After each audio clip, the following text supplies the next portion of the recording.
Continuando então o nosso programa, a gente falava um pouco aí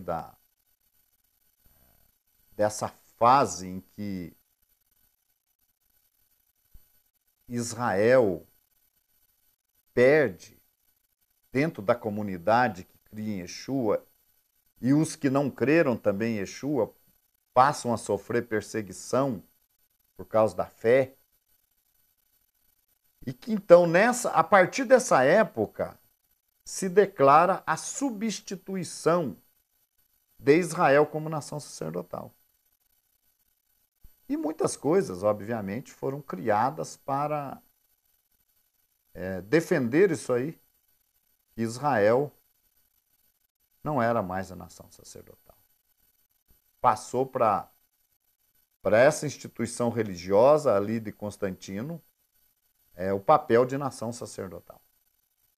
Israel perde tudo, deixa de ser. É a chamada teologia da substituição, que até hoje é defendida. Muitas vezes pessoas boas, pessoas sinceras, falam, não, Israel não é mais a nação de Deus.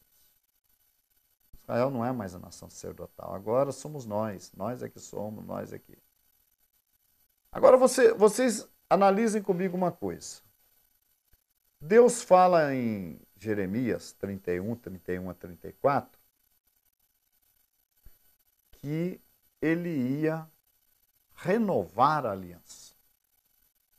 Aquela aliança que havia sido feita no Sinai, onde ele dá os preceitos e Israel assume o compromisso ali de obedecer, faremos e obedeceremos.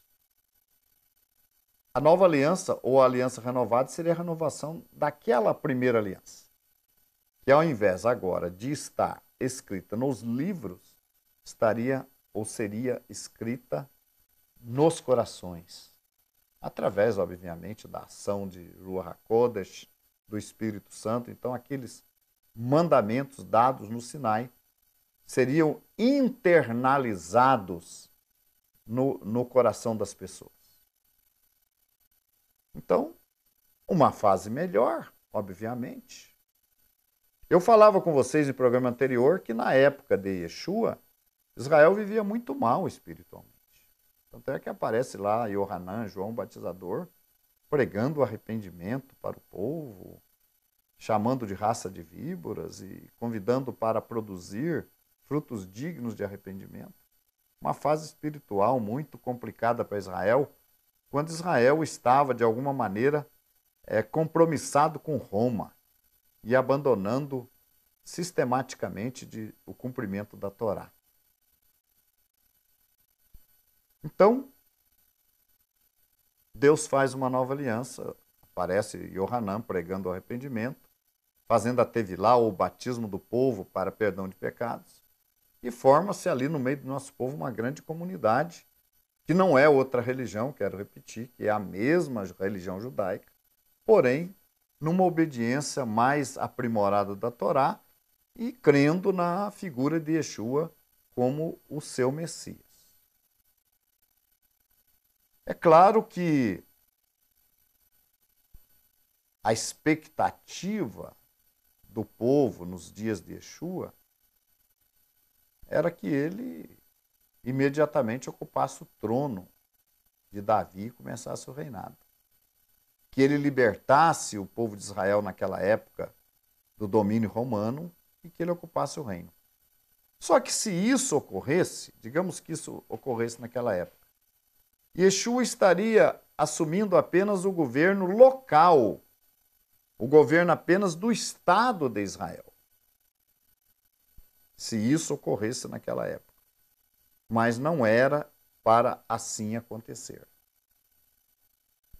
Yeshua veio na condição de cordeiro, na condição de servo sofredor, ensinou Torá, restaurou o nosso povo, a obediência à Torá, formou uma grande comunidade dentro do nosso povo, um grande segmento.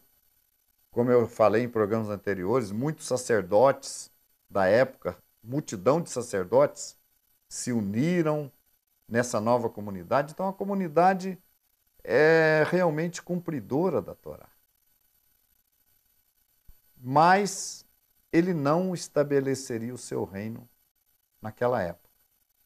Aquela época foi a primeira fase da sua missão, servo sofredor. Agora ele vem como rei, agora ele vem como Messias, agora ele vem ocupar o trono de Davi. Agora sim.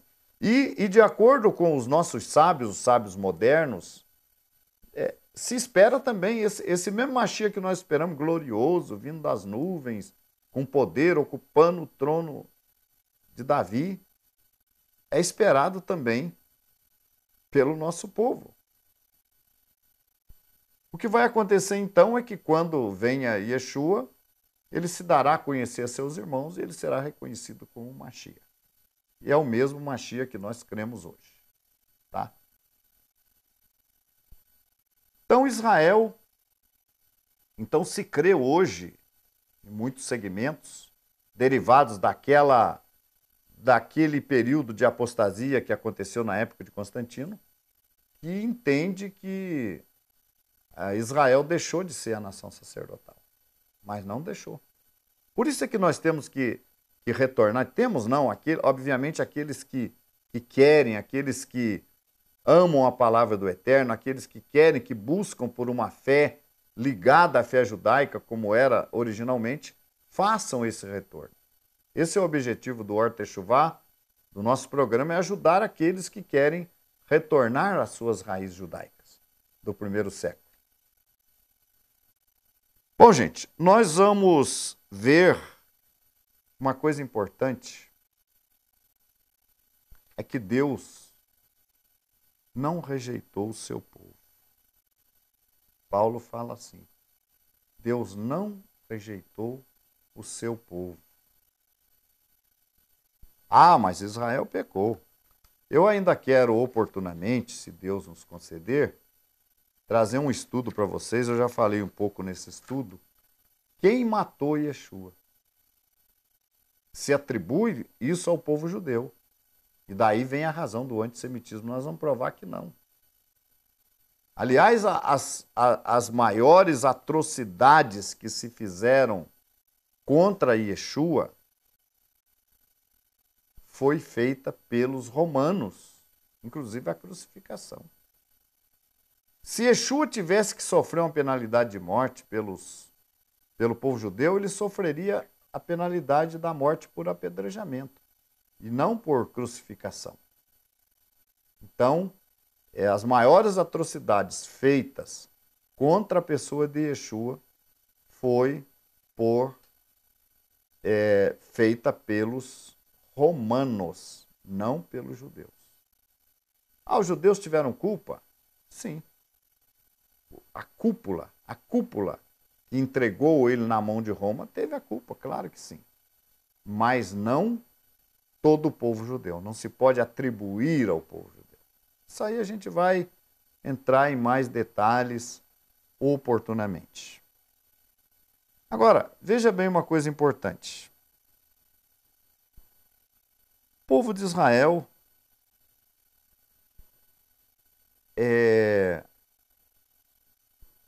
foi dito lá no Sinai, quando Deus escolhe a nação de Israel, se diligentemente obedecerdes, enfim, sereis uma nação sacerdotal.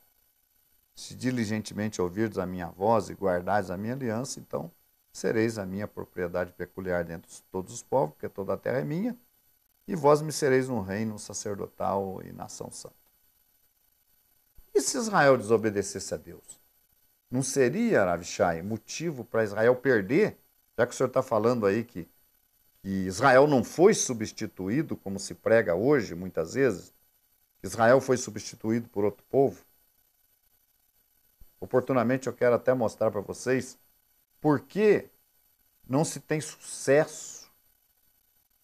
Os religiosos não têm sucesso ou têm muito pouco sucesso quando falam de Mashiach para o povo judeu. Vocês vão ver por quê. Mas veja bem, a desobediência de Israel cancelaria então esse pacto, essa aliança, essa constituição de Israel como nação sacerdotal? Eu quero ler alguns versículos com vocês. Segundo livro de Crônicas, capítulo 6, do versículo 24 em diante, nós vamos começar. Não vai dar tempo de terminar hoje, mas vamos começar. Quando o teu povo de Israel, por ter pecado contra ti, for ferido diante do inimigo, e se converter, e confessar o teu nome, e orar, e suplicar diante de ti nesta casa.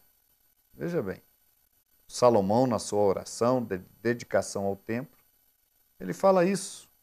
Quando o teu povo de Israel, por ter pecado contra ti, por ter desobedecido a ti, se converter,